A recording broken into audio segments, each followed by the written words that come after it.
नमस्कार मित्रांनो, मी संजय वास्तुमंद संजय बोलतोय। चला आज आपण देवघराच्या विषयावर काही बोलूया। देवघर कसे असावे?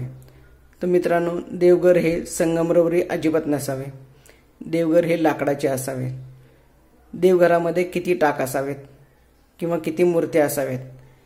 तर देवघरामध्ये 5 टाक असावेत किंवा 5 मूर्त्या असाव्यात। बरं, आता 5 टाक आले, 5 मूर्त्या आल्या, तर त्याची उंची किती असावी हा एक प्रश्न येतो। तर त्याची उंची आपल्या तळ हाताच्या बोटाच्या अंगठ्या इतकी असावी। आणि देवघरामध्ये 5 मूर्त्या असाव्या किंवा 5 टाक असावेत। तर त्याची रचना कशी असावी?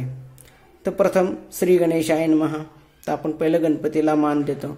तर तुमच्या उजव्या हाताच्या कोपऱ्याला गणपती मांडावा। गणपतीच्या उजव्या हाताला तुमचे कुळदैवताच्या उजव्या हाताला तुमचं ग्रामदैवताच्या उजव्या हाताला तुमचा बाळकृष्ण, आणि बाळकृष्णाच्या उजव्या हाताला शंकराची पिंड ही नुसती शंकराची पिंडच असावी, आणि ती चांदीच्या वाटीमध्ये अख्ख्या अक्षदामध्ये ती ठेवावी।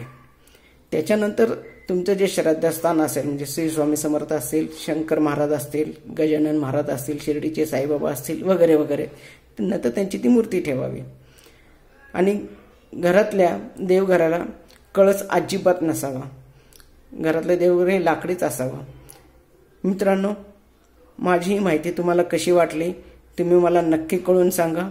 संजय वास्तूला लाईक करा, सबस्क्राईब करा आणि बेल आयकॉनचे बटन दाबा, म्हणजे माझे पुढचे येणारे व्हिडिओ आपल्याला नक्की बघता येतील। संजय वास्तू, माझा व्हॉट्सअप नंबर आहे 9561335806। नमस्कार।